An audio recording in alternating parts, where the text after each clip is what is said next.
My name is George Batsche. I'm not going to tell you too much about myself because we don't have a lot of time this morning.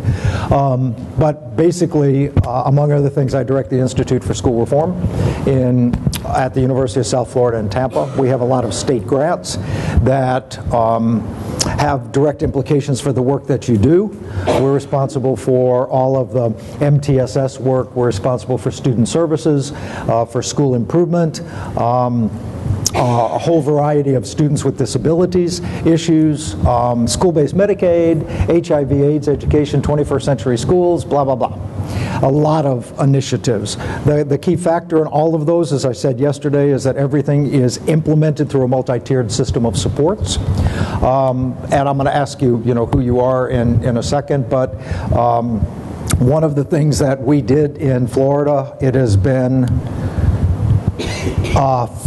5 years ago, is that for students with disabilities, high incidence disabilities, we basically eliminated the traditional method of determining eligibility for those programs.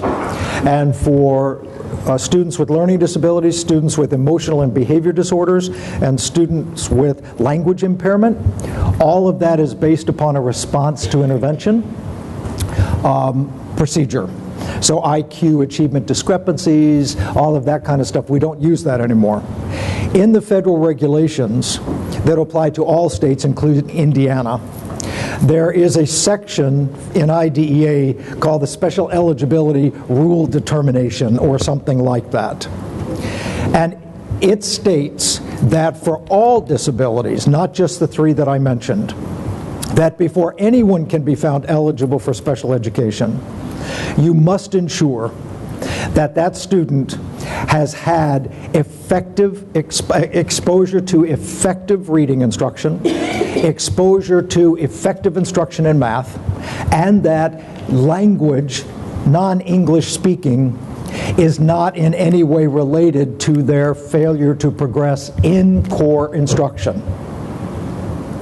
So if you happen to be in a district or a school where 60% of the kids are proficient in core instruction, you would have a very difficult time finding any kid eligible for special education, for example, in the area of learning disabilities. Because if 40% of the kids in a district or in a building are not learning, then how do you separate out the 3 or 4% that are not learning because of a disability? There's one other thing I want to mention. I see some people, Brett here's from yesterday, right? I see some people here from yesterday, so I have to apologize for repeating a few things. Don't fall asleep on me. This past June, as we do every year, we have this huge state meeting. I won't go into what it is.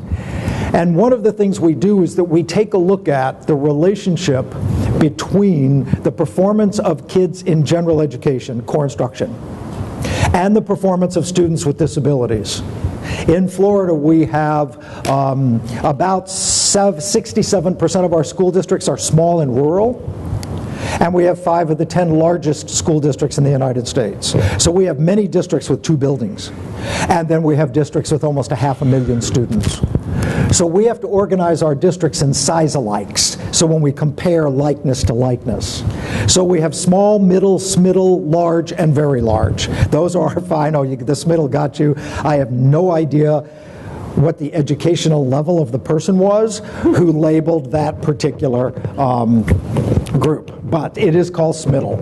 And we rank ordered for each of the size-alikes, from highest to lowest proficiency, each of the districts in each size. You with me? We then, after we did that, we rank ordered the proficiency level of students with disabilities for each district by each size. Still with me?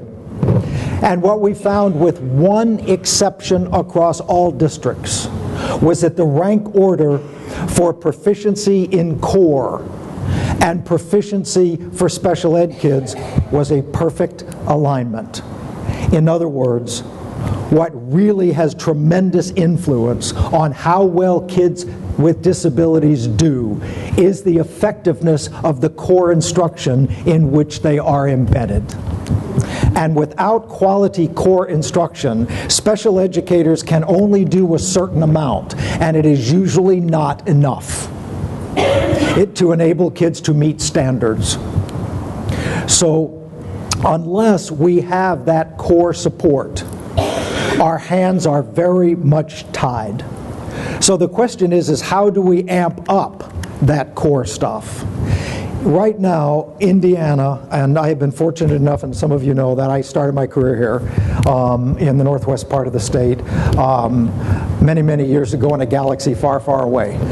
Most of you were either not born yet, or you were probably in one of the schools I worked in, maybe as a fifth grader or something like that. I've also been working with the IEPRC Center in supporting their efforts for standards-aligned IEPs, and I can tell you that Indiana leads the nation in this initiative. In November of 2015, the U.S. Office of Education came out and said IEPs need to be standards aligned. And that is one of the primary reasons why kids with disabilities do not do well on high-stakes assessment. Because IEPs are very much focused on enhancing skills, but the standards are assessing how you use those skills for critical thinking, reasoning, and problem solving. So by aligning the IEPs with Common Core or whatever your state standards are, some variation of that, you really are positioning kids with disabilities to improve their performance. The last thing I'm going to say is that in virtually every state, the lowest performing subgroup of students is students with disabilities. They tend to be overall below any of the 5 racial ethnic groups, below even English language learners, and below students who have some level of economic disadvantage. So the idea that students with disabilities have to be at the bottom makes no sense to those of us who work with these kids. So as we began moving forward with our initiatives in Florida, North Carolina, other places, we focused on how do we improve the impact of core instruction. And that is what we're going to try to talk about today. We only have an hour and 15 minutes to do that. So hopefully you'll walk away with some ideas planted. But I want to give you 2 minutes to do something first. This is basically what I just said. I'm going to come back and show you something. I want you to do something first. How many of you in here are special educators one way or the other? Teacher, administrator, supervisor, student services, school psychologists, counselors, social workers, speech and language people, any of those people? Hands up. How many of you are general education teachers? Awesome. Thank you for coming. How many of you are administrators at the building level? Perfect. District level. University folks. The one time I remembered to ask it. Oh, there you go. Are you in the same seat as you have been? You are in the same seat. Perfect. That'll help jog my memory. So whatever your position is, if you had a magic wand and you could ask one thing of core instruction to support students with disabilities in core, what would it be? I'm going to give you 2 minutes. I want you to come up with something in your head, and then I want you to share it with your shoulder partner on whichever shoulder you want to share, or both. 2 minutes.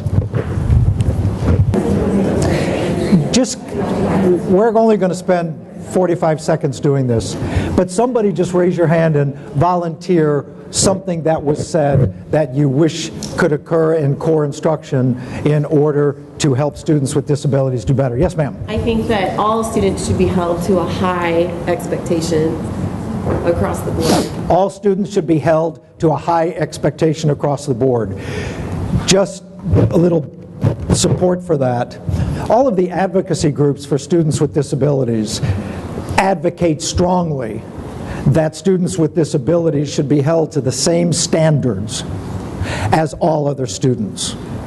We do a lot of work in our institute around a lot of things. And one of the things that we have a ton of data on across the United States are beliefs that educators have about kids with disabilities. And when we start the MTSS implementation process in districts that want to do that, we give these belief surveys. So we literally have tens of thousands of these. Nationally, the statistic at the beginning of this process is very consistent. Approximately 52% of all educators who take the belief survey answer this question: can students with disabilities achieve grade level standards? 52% of all educators say no. So although a lot of people have that moral imperative, I'm not sure that everybody necessarily believes it on a day-to-day basis in a classroom. And you know what? I don't blame them, because if only 30% of these kids are achieving standards, that's some really rock-hard data that they can't. It really is just data that they're not. It doesn't say what they can or cannot do. So that is excellent. I'll get to you in 1 second. I'm going to segue off of you because I was about to say something. There is a lot of work, research done on relationships that students with disabilities have with their peers. Merton, others have looked at this for a number of years. And the setting in which the student believes they belong, and peers and teacher have a lot to do with this, has a lot of influence on how well they do, particularly in core instruction. So if a student with a disability, when you say, you know, who is your class, who is your teacher, and they say the general education teacher and the classroom, those kids have a much higher probability of performing at a higher level than if they say, well, I go to that classroom, but my teacher is the special ed teacher. Has nothing to do with the teacher. It has to do with the kid's affiliation with what group and the support, etc. So we'll talk about that. Yes, ma'am. Yes. We are offering augmented materials for the students to learn. Yes. But yet the tests at the end of the year, these high stakes testing, are not augmented. It's still one size fits all. So when is the state going to support what we're doing at our level? So the question is, and if I'm going to rephrase it, but if I'm off, you know, just let me know, okay? Rephrase it as, look, these kids have to take assessments at the end of the year that they are not permitted to have accommodations for, as they might get during the regular year, and then they don't do as well. So that's pretty much a national thing, as well as a state issue, except for accommodations for the specific thing that the test is measuring. You can have students use accommodations, and every state has a list of what accommodations can be used on what assessments. The problem is reading, and that is the biggest issue, right? Because reading gives levels the playing field, equity, and access to content. So we're going to have a case study today that we're going to go through that hopefully will deal with that. We'll address part of that. However, I'm going to be very honest with you. Until the federal government or whomever it is that makes these decisions gets real, then that particular subtest becomes a fluency decoding subtest for a student and not a comprehension measure. And it is measuring the student's disability. So we have to say that. And I tell parents and educators all the time, if a kid has got a reading decoding issue and they're taking that portion of the test, all that's doing is affirming the disability. Right now, there's nothing we can do about it. Ignore it. But it's across the board. It's even through the math. If you're doing multi-step testing, which they are coming up with now, it's if you can't read and understand and decode that math, that English sentence into an algebraic expression, you're screwed the whole rest of the test. Yes. Now, many states permit augmentation for reading on everything except reading. Yes. Okay? So there is variability in that. So I agree, because if you have a disability in fluency and that denies equity and access to content across the test is measuring nothing but your disability in that one area, and that's silliness. Right. It's above my pay grade, though. So if you want to pay me the salary to get in that position, I'll change it. Okay? One other comment about what CORE can do to augment. Yes, ma'am. Speak up. I may be off track. I'm maybe going your arm, maybe in left field. But my struggle is I have a self-contained class. Okay. I have kids who are working 2 and 3 grade levels behind. Yes. But I'm told by my administrators I have to put grade level standards in their IEP because my 6th graders need grade level standards. Yes. They're 6th grade. Okay, we're going to talk about exactly that. Okay. Exactly that. So, what's your name? Lisa? Lisa. So what Lisa just said is having kids working 2-3 years behind. For those of you who are general educators in here, how many of you have students in your classes without disabilities who are working 2, 3, 4 years behind? It is a common problem in education. So we're going to talk about a case study that the IEPRC is using to help address your issue, Lisa. And hopefully that will at least give some hope about this. Good. All right. I'm going to ask you to watch a short clip. Some of you may have seen it. I will be very honest with you. I watch this at least once a month and sometimes twice a month, just because it is what I want teachers and everyone in education to sound like and look like and believe.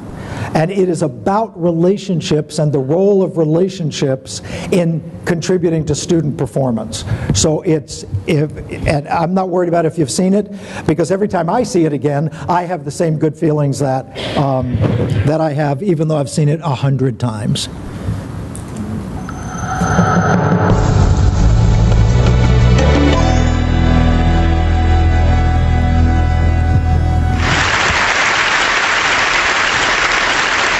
I have spent my entire life either at the schoolhouse, on the way to the schoolhouse, or talking about what happens in the schoolhouse. Both my parents were educators. My maternal grandparents were educators.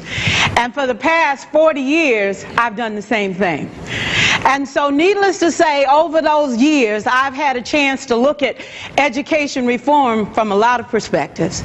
Some of those reforms have been good, some of them have been not so good.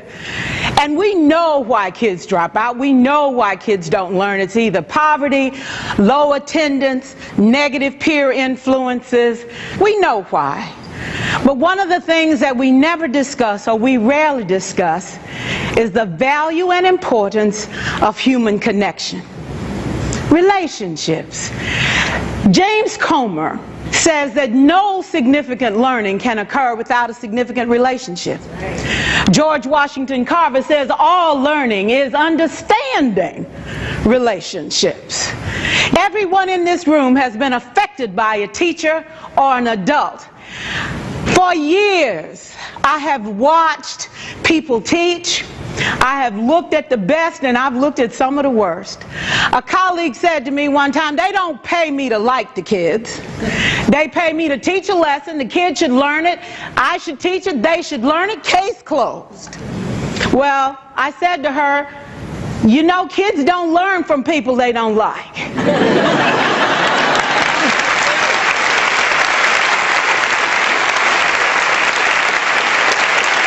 She said, that's just a bunch of hooey. And I said to her, well, your year is going to be long and arduous, dear. Needless to say, it was. Some people think that you can either have it in you to build a relationship or you don't. I think Stephen Covey had the right idea. He said you ought to just throw in a few simple things, like seeking first to understand as opposed to being understood. Simple things like apologizing. You ever thought about that? Tell a kid you're sorry, they're in shock. I taught a lesson once on ratios. I'm not real good with math, but I was working on it. And I got back and looked at that teacher edition. I taught the whole lesson wrong. So I came back to class the next day and I said, look guys, I need to apologize. I taught the whole lesson wrong. I'm so sorry. I said, that's okay, Miss Pearson. You were so excited. We just let you go.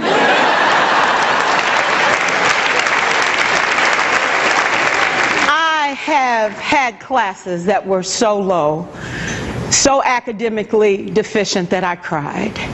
I wondered, how am I going to take this group in 9 months from where they are to where they need to be? And it was difficult. It was awfully hard. How do I raise the self-esteem of a child and his academic achievement at the same time? One year I came up with a bright idea. I told all my students, you were chosen to be in my class. Because I am the best teacher and you are the best students, they put us all together so we could show everybody else how to do it. One of the students said, really? I said, really? We have to show the other classes how to do it. So when we walk down the hall, people will notice us. So you can't make noise, you just have to strut. And I gave him a saying to say, I am somebody. I was somebody when I came. I'll be a better somebody when I leave. I am powerful and I am strong. I deserve the education that I get here. I have things to do, people to impress, and places to go. And they said, yeah. You say it long enough, it starts to be a part of you. And so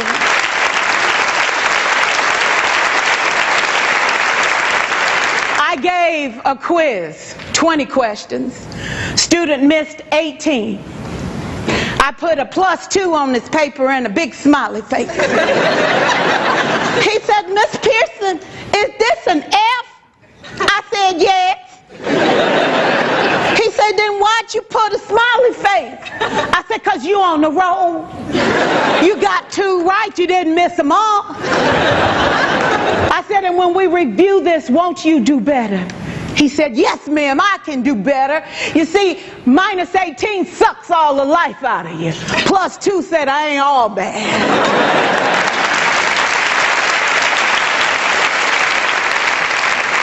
For years, I watched my mother take the time at recess to review, go on home visits in the afternoon, buy combs and brushes and peanut butter and crackers to put in her desk drawer for kids that needed to eat, and a washcloth and some soap for the kids who didn't smell so good. See, it's hard to teach kids who stink. And kids can be cruel. And so she kept those things in her desk, and years later, after she retired, I watched some of those same kids come through and say to her, you know, Miss Walker, you made a difference in my life. You made it work for me. You made me feel like I was somebody when I knew at the bottom I wasn't. And I want you to just see what I've become. And when my mama died 2 years ago at 92, there were so many former students at her funeral. It brought tears to my eyes, not because she was gone, but because she left a legacy of relationships that could never disappear. Can we stand to have more relationships? Absolutely. Will you like all your children? Of course not. And you know your toughest kids are never absent. Never. You won't like them all, and the tough ones show up for a reason. It's the connection, it's the relationships. And while you won't like them all, the key is they can never ever know it. So teachers become great actors and great actresses, and we come to work when we don't feel like it, and we listen to policy that doesn't make sense, and we teach anyway. We teach anyway because that's what we do. Teaching and learning should bring joy. How powerful would our world be if we had kids who were not afraid to take risks, who were not afraid to think, and who had a champion? Every child deserves a champion, an adult who will never give up on them, who understands the power of connection and insists that they become the best that they can possibly be. Is this job tough? You betcha. Oh God, you betcha. But it is not impossible. We can do this. We're educators. We're born to make a difference. Thank you so much. So I want to say a couple of things right up front, and then we're going to get into this case study, and we're going to go through the steps, and hopefully it will answer. I chose the case study to integrate all of the practices that increase the power of core instruction. The relationships matter more, if we can say it that way, for kids with disabilities and kids who struggle than for kids who have a much easier history of doing well. In the behavioral world, we talk about kids who can trap reinforcers. They have the behaviors to trap reinforcers. And those behaviors are the ones that teachers and others easily recognize, and they're typically successful, getting the work right, interacting with students appropriately, persevering, having self-control. They automatically get a lot of the reinforcers that make those connections. Students with disabilities have less probability of trapping those reinforcers, and we have to, therefore, deliberately deliver those kinds of interactions that build the relationships. So I'm going to give you just a couple of examples. Ratios of positive to negative. For kids who struggle, it needs to be 3-to-1 to 5-to-1. Rita Pearson gave you an excellent example. +2 or -18. Smiley face or an F. And it's easy to have 3-to-1 for kids. What's your name? Stephen. For Stephen here is doing the right thing. I walk by, he's, makes me feel great as a teacher in terms of his accomplishments. The reinforcement just flows out. But for kids who struggle, we have to purposefully get that to 3-to-1 or 5-to-1. It is one of the most effective ways to improve student engagement.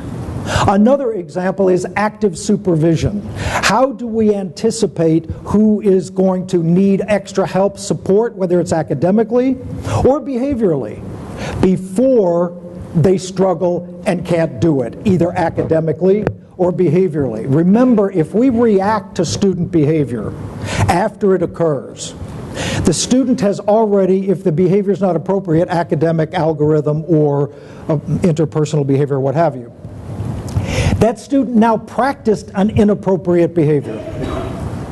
As much as we reinforce the appropriate one, the practice of the inappropriate one neurologically is creating habit. So we need to not react, we need to prevent. Because if a student engages in an inappropriate answer to a math problem, we need to have that student do 3 to 5 problems with the correct answer to overcome the habit of producing the wrong answer. We're going to talk at one of the other sessions today about Tier 3. Tier 3 is errorless learning. We have to scaffold enough so kids don't make any errors. That's the difference between Tier 3 and Tier 1. But Tier 1 can do it by active supervision. Watch who's struggling. If you see a kid with a disability who isn't moving on the paper with a math algorithm, Lisa, in a core setting, as much as the other kids, that should be a sense this kid's struggling. The other kids are writing the answer down. This kid is not. Active supervision would take you to that kid to help redirect the kid. So active supervision, reinforcement, 3-to-1, 5-to-1, and this last issue. Kids with disabilities need more practice.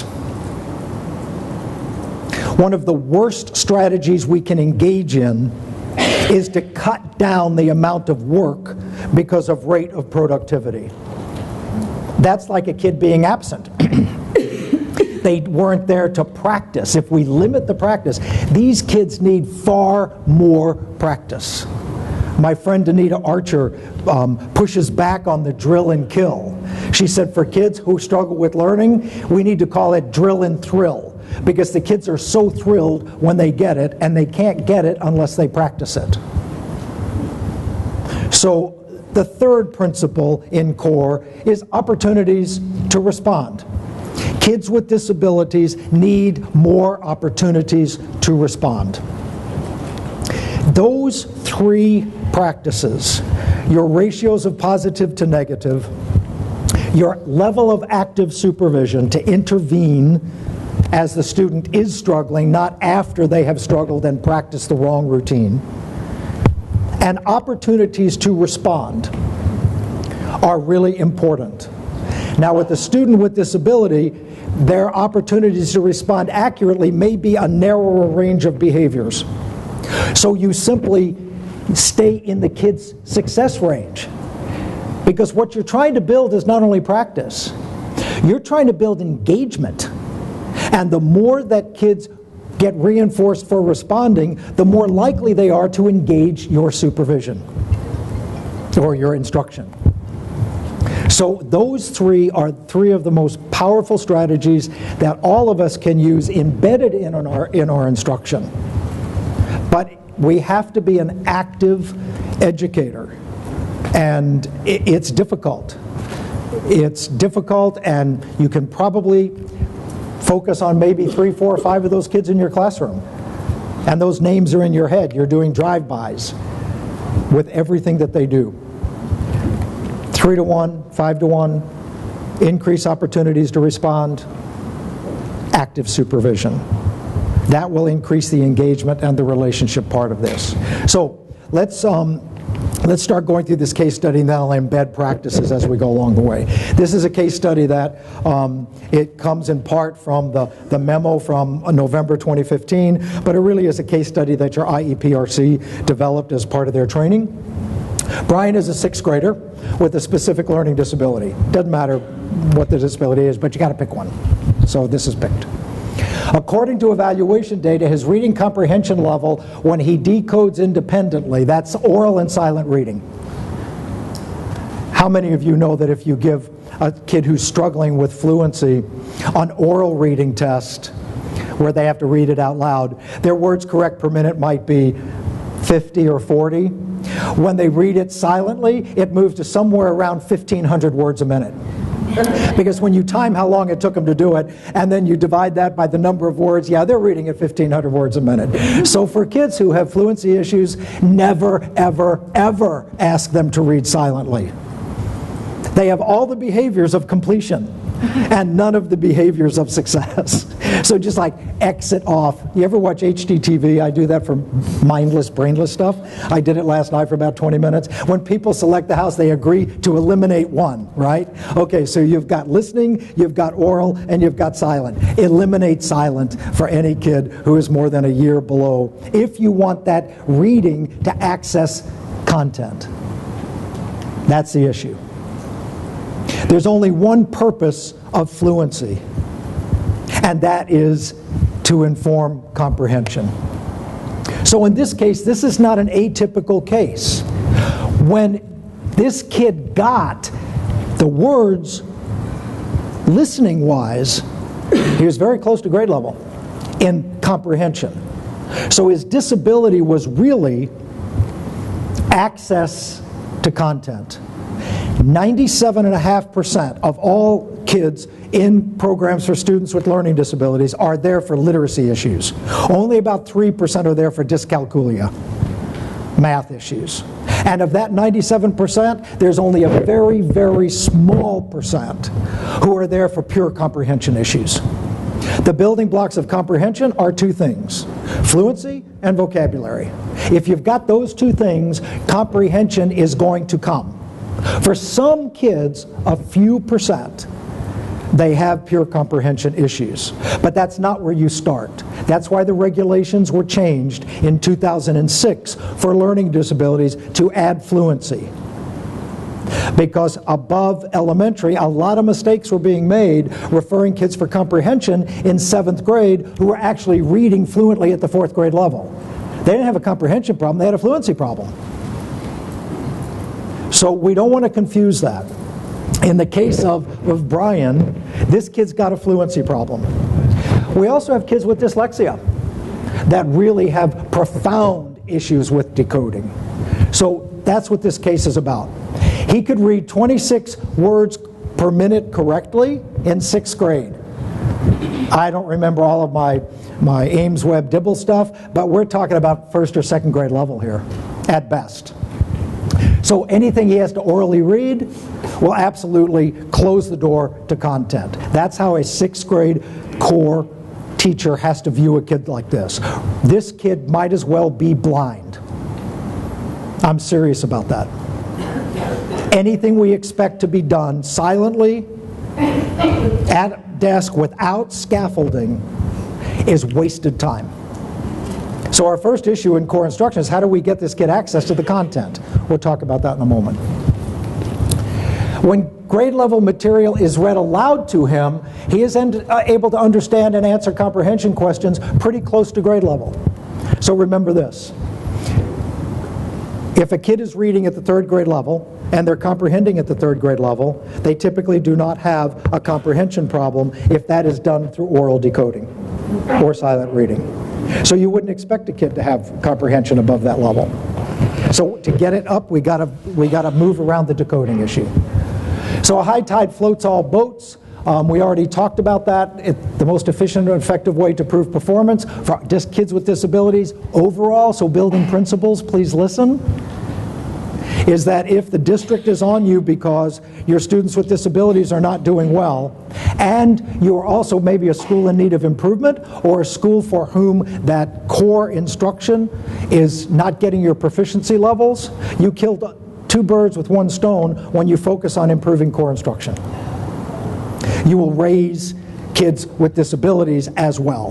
How much farther we raise them is the next issue. How well special ed, remedial, and core teachers work together to do a few things. And I'm not just talking collaboration here. I'm not talking about having meetings. Whatever we do in special education, in Tier 3, in Tier 2, has to be aligned with the pacing chart of Tier 1. Pre-teach, review, and reteach are the most powerful instructional strategies to use with kids who are behind. Yesterday there was a person in our group, in one of the groups, and her name was Catherine, and she was asking, she was a special educator, and her focus for the IEP was the kid had perfect sound symbol association, but could not blend. So every time the kid saw cat, it was what? No automaticity, none of that kind of stuff. So I said, so you've got to teach specially designed instruction to improve blending, right? You can do it with a box off the shelf, Wilson's Foundations, whatever program include, or if you have the pacing chart for that kid's general education classroom, you can pull the words that you're going to use out of the book the kid's reading on Thursday. The kid would know that, bring their book, let's pick these words, and while you're working on the blending, you could also check for vocabulary meaning. And if the kid doesn't know the meaning of the word, you could be teaching vocabulary simultaneously, but you're pre-teaching what the kid needs on Thursday to be successful in core. That level of integration. And then the general education teacher, in the case of Lisa, she would communicate with the general education teacher what algorithms, what part of the algorithms have been pre-taught for where they're going to be on Thursday, and then that teacher would focus on asking questions of the kid in the areas that Lisa pre-taught the student, which increases the probability of being successful. Without this level of coordination, we are asking kids, particularly at the elementary level, until late elementary, their cognitive development level is pre-operational or concrete. It is not abstract. Unless they have concrete representation of the work across settings, they cannot generalize it. They can't go here to Stephen as the SLD teacher, him teaching them routines and what have you that they're successful with, and then be left up to figure out how they're supposed to use that in Lauren? Mm-hmm. In Lauren's classroom. The adults need to make that bridge. An 8 or 10-year-old cannot do that. So if we are using the same materials, if we choose to, what we teach is automatically a pre-teach, you have to pick the words. Why pick the words that they did yesterday when you could be picking the words they're going to have on Thursday, which becomes a pre-teach? You with me? Mm-hmm. Okay. So that's what that 3rd and 4th bullets are like. Building principles, put up your hands again, please. At this point, you're going to be afraid. I'm not going to do that. He's going to say something. So here is a question for you. No answers needed. If we want to integrate instruction of kids with disabilities, English language learners, other kids who struggle, in core instruction, and I was a building principal in a school that had a wide variety of needs. It was pre-K through 8. It was in Illinois. When we do walkthroughs, for the purpose of whatever you do your walkthroughs for. Partly evaluation, partly a variety of things. Even now, when I spent last Thursday and Friday in a district, I started out my work in that district for the first 3 or 4 times I was there doing building walks, walkthroughs, observing instruction. I needed to figure out what that place was like before I started talking about junk, right? But the role of the principal is really important here. A strategy that will help improve core instruction is if building principals, assistant principals, or if you have peer, in Florida we have a lot of peer evaluators, would go and observe instruction in Lisa's class first to see what the focus of that instruction is, the strategies being used, the frequency of student-teacher interaction, the method of delivery of instruction, before they do walkthroughs in the general education setting in which those kids are also placed. Now you can see the relationship between what is being taught in special ed and how that is or is not being integrated into the general ed classroom. Anytime a kid is getting services from people outside of a general ed classroom that are going to impact that student's performance, walkthroughs need to be conducted in each of the settings in which kids are being instructed. And then finally in the general education setting to see how those tiers are integrated. The only person who can do that is the person who does walkthroughs. So I said yesterday, there's some people in here, some directors of special ed. At a district level, I firmly believe special ed should be under curriculum instruction. It should not be a special education separate office. Everybody's being taught the same standards. Pacing should be relatively the same. And if the special ed people are over here and the other people are over, how are we have to get our acts together for those kids. And we can't do it if we live in separate houses in separate neighborhoods, even though we have the same zip code. And the building principal is the person, or that person who does that work, who can get the helicopter view and say, we're really good at MTSS. We have core, supplemental, intensive, specially designed. That's the easy part. Breaking down instruction is easy. What is hard is integrating it in Tier 1. Remember, Tier 1 is the reality show of education. Any kid who can't make it in Tier 1 is not going to make it in real life.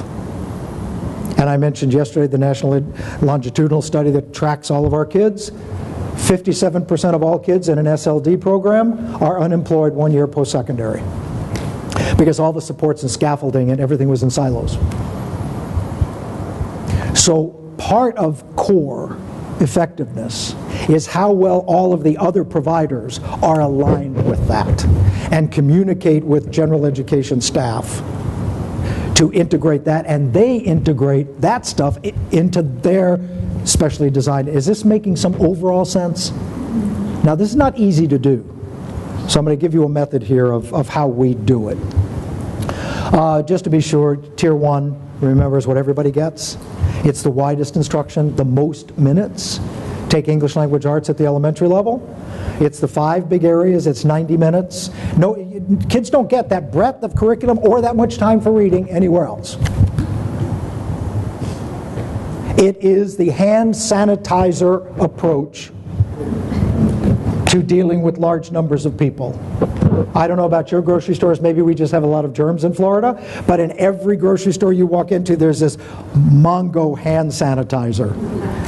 And that was from the H1N1 flu years ago. They had to find a way with the least amount of money, the easiest access, to be sure that everybody got what they needed to not get H1N1. We had medical stuff if they did get it, and it was a blockbuster. It was, and I do it. I have 7 grandkids. I babysit my grandkids all the time. I love them. They're from like 6 months of age to 10 years of age. But when I started going through the grocery store a long time after I had kids, and I would see these kids with snot running out of their nose and their mouth on the bar that I put my hands on, and their nose running, I'm like, I am never. So I'm like this OCD person in the grocery store. I'm like, I take 6 of those things, I wipe the... That's Tier 1, okay?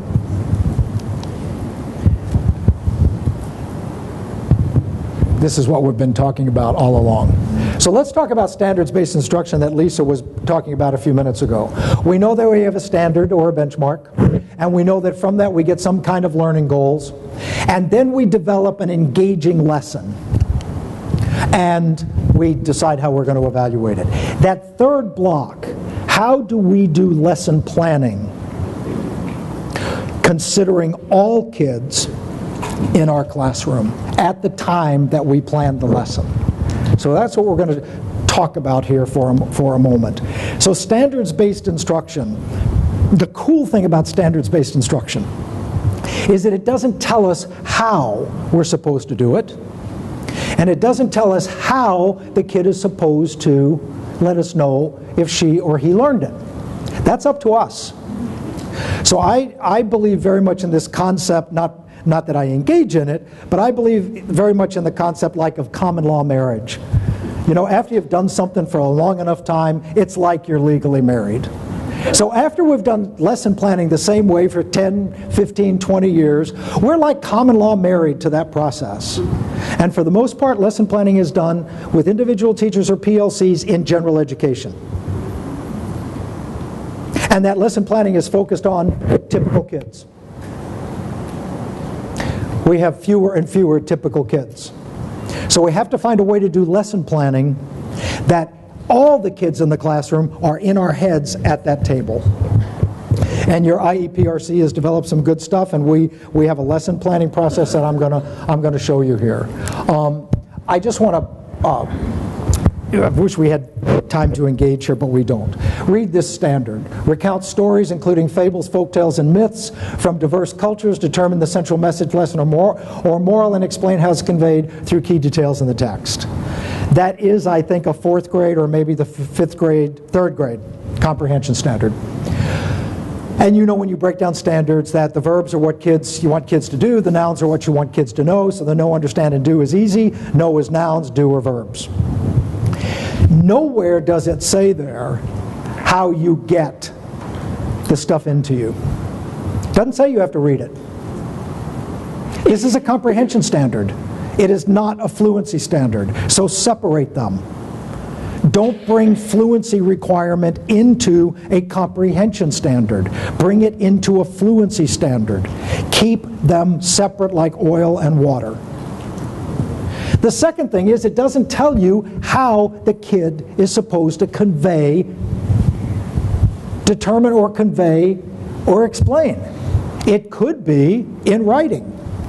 It could be verbally. It could be graphically. You have scoring rubrics, or you should have scoring rubrics for comprehension. And there's 7 things, right, that if they got the full comprehension, you got this rubric. What if a kid did a graphic representation on a computer or a drawing, and you could see all 7 key details? Well, yeah, but they were supposed to write it in 3rd grade. Well, you know, you're also supposed to be reading at 110 words correct per minute. You're supposed to. It ain't happening. That's why these kids are called kids with disabilities. So we have to decide whether or not our strategies of instruction, strategies of performance, are denying equity and access to content. And we're having a huge problem, difficulty, and it's totally understandable, transitioning from a focus on skills to a focus on thinking. We wouldn't have a blind kid not learn comprehension until she or he could read visually material. So you know that dyslexia, the first term for it before we got fancy with it, was word blindness. People can see, but they're blind to words. So we would never expect them to read the words to learn stuff. It is a barrier, it is a disability, and we must, by law, neutralize it or reduce it. So how do we plan for that process? We're going to come to that. How do we take a standard that doesn't say how we're supposed to teach it, doesn't say how kids are supposed to perform it, and build lesson plans to accommodate for diverse kids in Tier 1?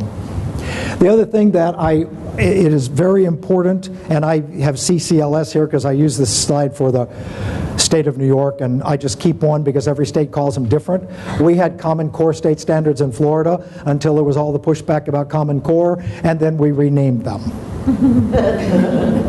So now they're the Florida standards. We made changes, but you know, the other thing I mentioned yesterday is I'm so weary as an educator of having everybody who's not an educator tell us what to do and think that because they went to school at some point, they know how to do stuff better than us. And the pushback against standards is ridiculous. I started my career in Indiana in 1970. We had education standards at that point. They just got a name people didn't like. So it doesn't matter what they are. You have standards that kids are supposed to be taught as a goal for. The difference is the high stakes assessment is tied to the standards now.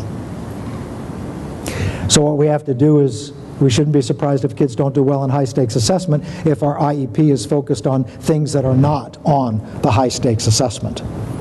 That's the issue. That's the issue. The other thing to know is that those standards increase in rigor. I go into schools, and I was in a district last week, and it says, rigor is the most important thing. I asked 3 people, tell me how you define rigor. Nobody could answer it. It's a nice word, but nobody can answer it. So rigor has to do really with the depth of knowledge. For some kids, it's just remembering.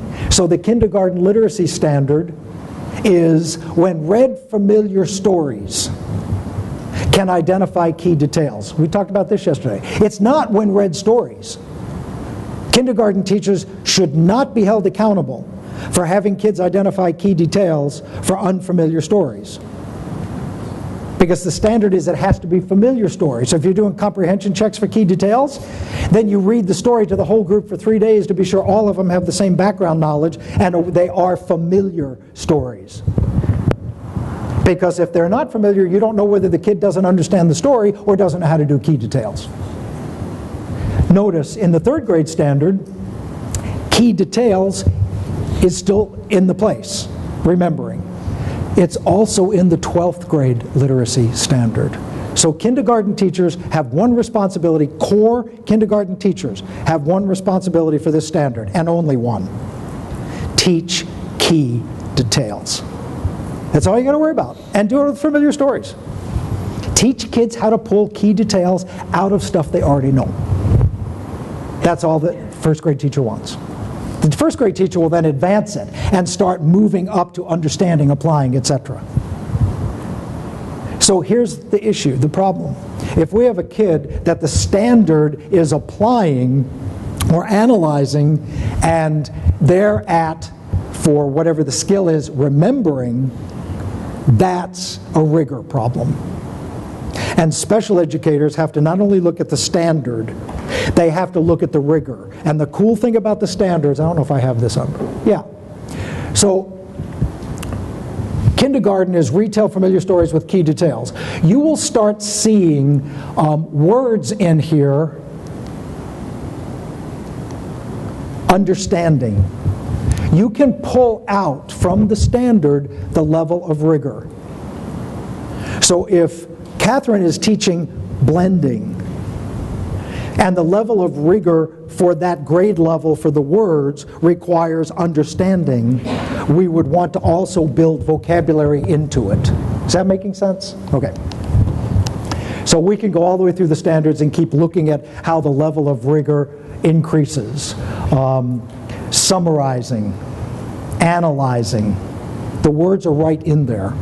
So you take the rigor and you can tell right away where that standard is, regardless of the age of the kid that you're dealing with.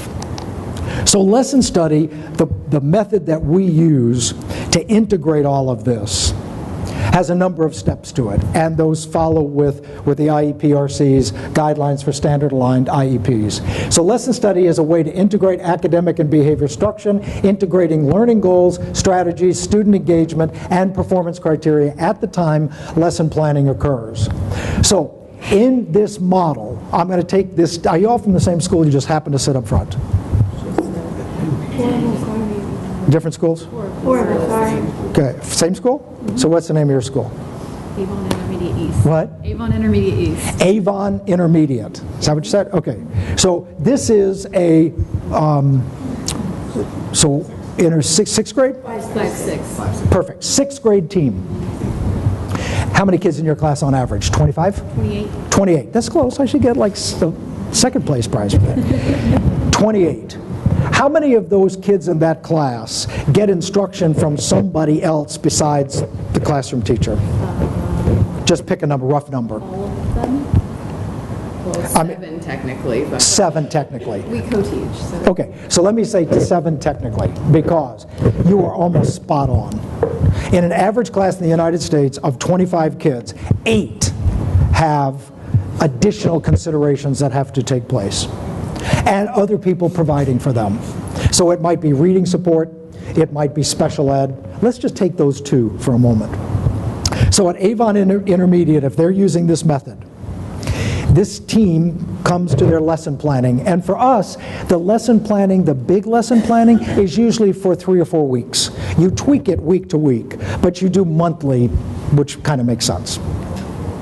The special ed teacher, the Title I teacher, speech therapist, whoever else provides services, if it's behavioral stuff, counselor, school psychologist, sit and listen to you.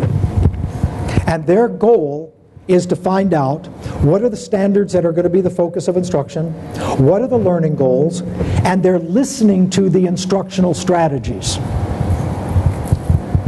You're not talking. You guys are talking. You guys are taking notes. Because the whole time you're thinking, for the 3 of the 7 kids that I work with and the work I'm doing, is this going to work?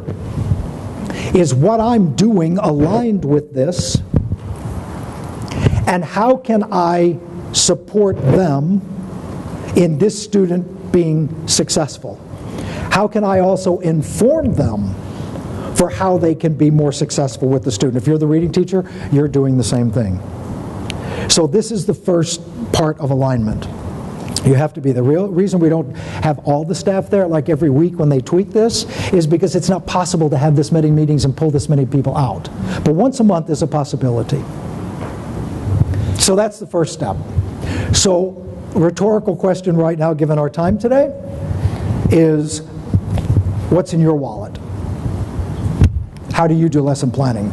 Who is at the meeting? Are the special educators at the meeting? How are they going to know what scope and sequence is? And it seems to be variable across Indiana from my experience, but in some places, special education teachers were actively involved in the teaching of the Indiana standards and how to use them for curriculum development, and in some places the special education teachers were not at all involved in that. So the idea of standards is not something that they have had a lot of professional development on. This is embedded professional development. And the cool thing about your IEPs is you can drop down the standards.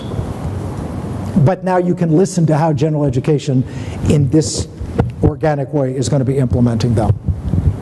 So the learning goals are identified, instructional strategies for the goal level and student skills are identified. I put evidence-based in there. This is just a gut check for Tier 1. Rhetorical question again, how do you ensure that your strategies are evidence-based? At the very least, in our schools, everybody's got Hattie's book. Hattie, which is a book where all of the basically instructional strategies used in education, the background research for all of them was gathered, it's updated, and it tells you the effect size of that strategy on student outcomes. And it's a meter. It uses a statistic called effect size. But have you seen who hasn't, the PolitiFact?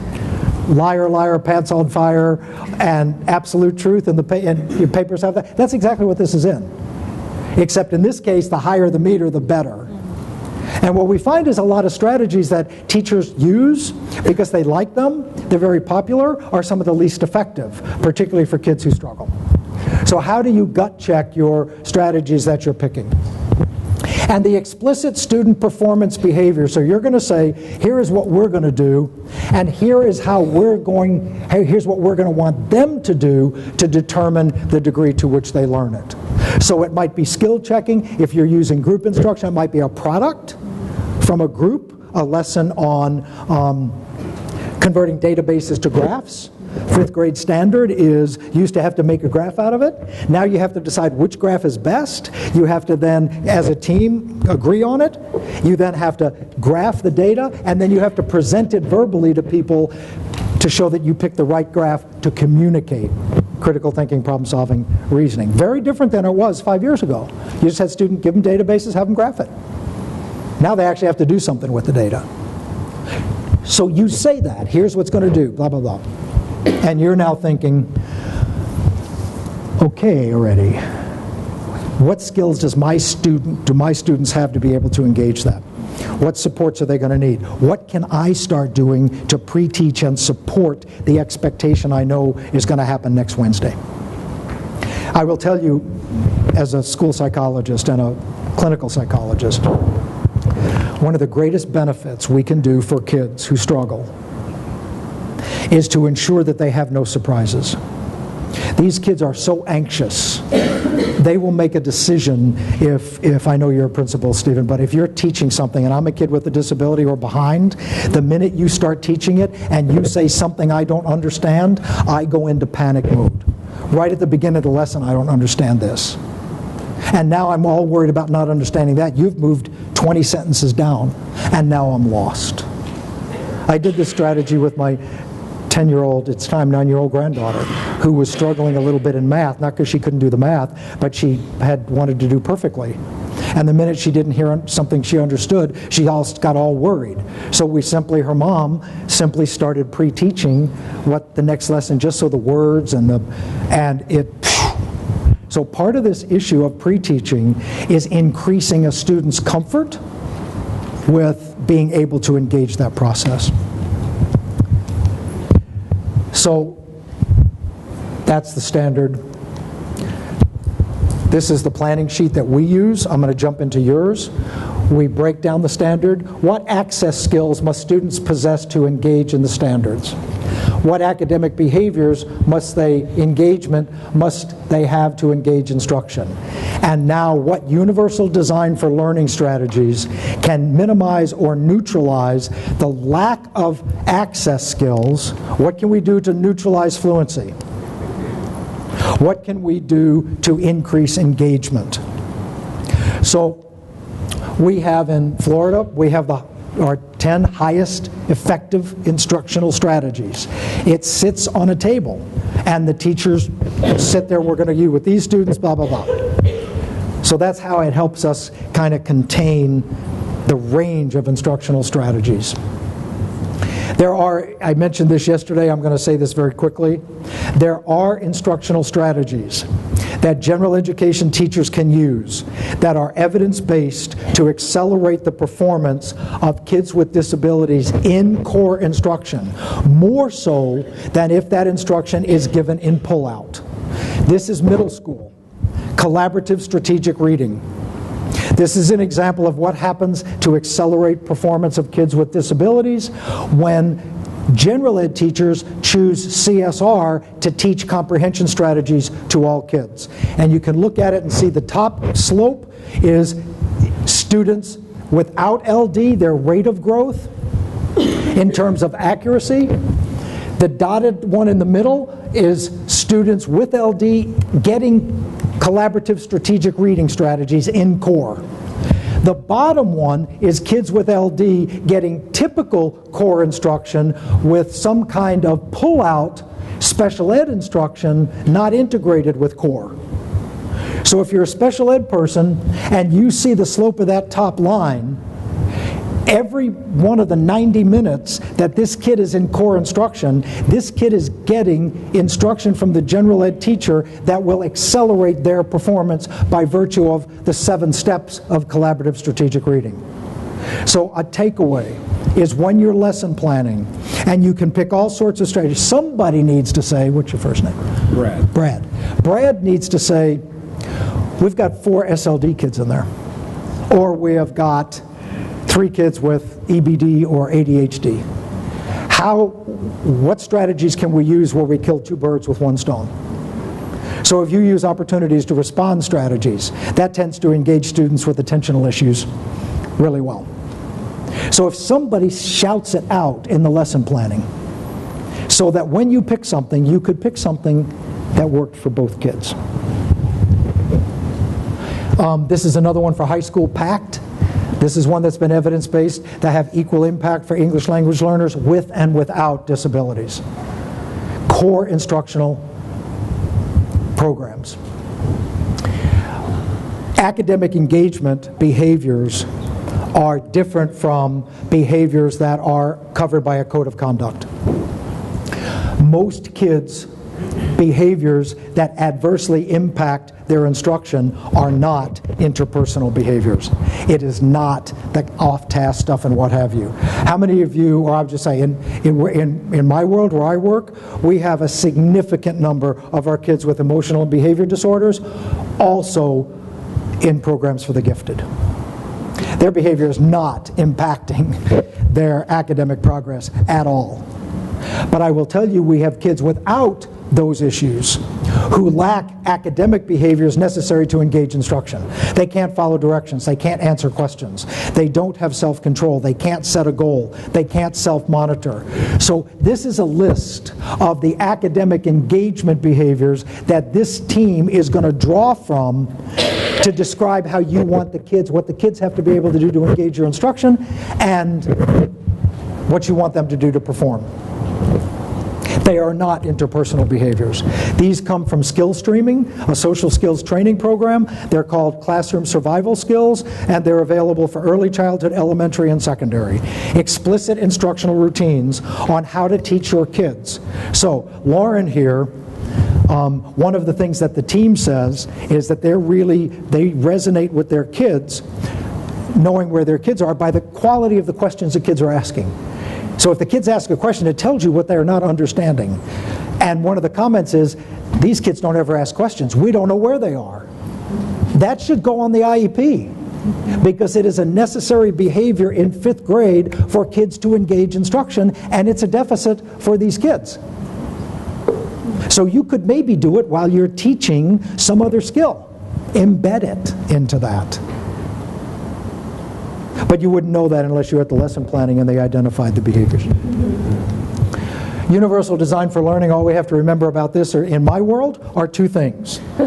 It is not something that we worry about after we identify kids with troubles. It is embedded into lesson planning for all kids. So when this team is lesson planning, 3 things guide you. Number 1, when you're saying the instruction, what you're going to do, how many different ways can that instruction be represented? You don't want to just pick visually. Well, you have some kids that may need a backup. Great. Speak up. How are you? I don't mean literally. Speak up. If they present it that way, your kids are not going to get it. What is another way to present it that your kids can get it? Don't wait till they can't. Tell them, could you also present it this way? Can you have visual, or whatever the case might be. For kids with dyslexia, multi-sensory approach to teaching, decoding, is the most powerful strategy. Orton Gillingham is one that kind of made their name on it, but that's not the only way to do it. So if we're trying to teach those kids, we got to use multisensory. So the first one, how many different ways are we going to make this material available? The second one is, how many different ways are we going to accept student performance? So if you have something where they're writing it as a group, then this kid is going to dictate it and they're going to have a writer.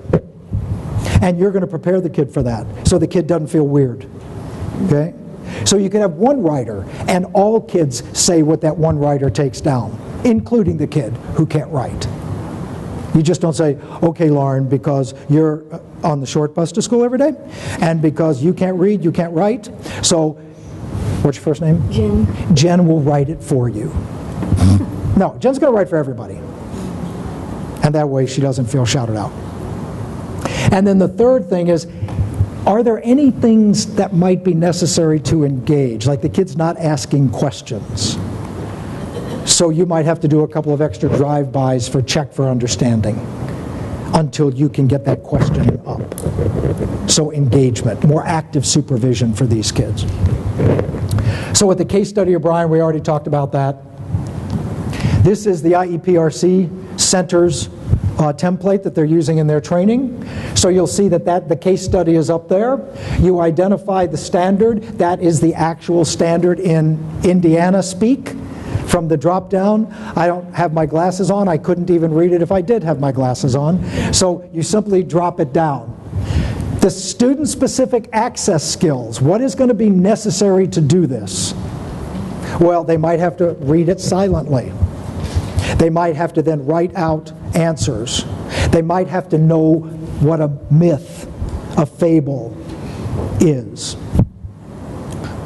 And you will find out, as we observe these lesson planning meetings, that when you actually say what the access skills are, you will find some of your general education kids don't have those access skills. And you automatically start scaffolding right now. It's like, whoa, we're going to have to pre-teach fable more. Well, you know what? Your kids may need 3 exposures to it. If they're going to have to pre-teach something for their general ed kids, alarms should go off in your head. I am going to pre-teach that as well. So now the kid gets it there, the kid gets it there. Your kids had 5 pre-teaches of it to the 2 pre-teaches, okay? So remember, I'm trying to do this fast. Academic engaged time predicts student growth better than any other variable, including IQ, socioeconomic status. Quality instruction, exposure to quality instruction, the amount of time predicts growth rate. So if you have 90 minutes ELA, and that kid is not engaged in that, and Lauren here is having to do all of it, and you have the kid 45 minutes a day, your SLD kid is getting 45 minutes of quality instruction, the rest of the kids are getting 90 minutes. There is no way, as good as Lauren is, for her kid to ever catch up when the other kids are getting twice the academic engaged time. Yours has to be value added on top of yours. That's why yours has to be meaningful. You're value adding as a special educator. You're not supplanting. So that 5 practices instead of 2, now you're cranking. If you have to do it and that doesn't work, so that's why you pre-teach it. Okay? What accommodations are going to be necessary? If Brad here cannot read fluently, and we're working on comprehension, then the first issue is forget it. If he doesn't know the math facts, forget it. Because the purpose here is not math facts, it's how to use math facts in an algorithm. We got to give them the words. Whether it's text-to-speech, whether it's books on tape. I was telling some people last night that my 10-year-old granddaughter is in a school that has got all sorts of tech stuff. And when she doesn't, because of the program they're using, she doesn't understand something, she just logs on to Pearson Realize, and she can get as many practices of something as she wants. And then she goes back and does the work. So for the homework assignment or what have you, you can click on, go to support Pearson Realize, and get extra practices. So you're now Lauren Pearson Realize. Or use technology. How do we get this kid more reps, more opportunities to respond? It can be on a computer, or it can be you pre-teaching. What accommodations are needed? What modifications are needed? Accommodations are going to reduce or neutralize the impact of a disability, and modifications may be to the pace of the curriculum. It is primarily tied to those curricular and instruction. When we do problem solving, we use ISIL. How many of you are familiar with ISIL? We look at what is it about the instruction, what is it about the curriculum, what is it about the environment, and what is it about the learner that is complicating things. For Tier 1, we do only ICE, instruction, curriculum, and assessment. So for each of these, we would fill in those blanks. When you get to the end, you should have started off with the standard, identified what kids have to know, understand, and do, what skills they have to access it, what skills that kids with disabilities don't have, how core and special ed and reading is going to directly instruct those skills, but utilize pre-teaching, review and reteaching, which means alignment with pacing, and principals are going to look for the synchrony between out-of-classroom instruction and in-classroom instruction for struggling kids. Does that make sense? Sorry it was a fire hose. If you just can walk away with a couple of these ideas. Also, if you need more information about any of this, my email is on the front. All you have to do is email me, and I can send you whatever we have in our shop around these issues. I think our time is up, right? Thank you for coming. I really appreciate it.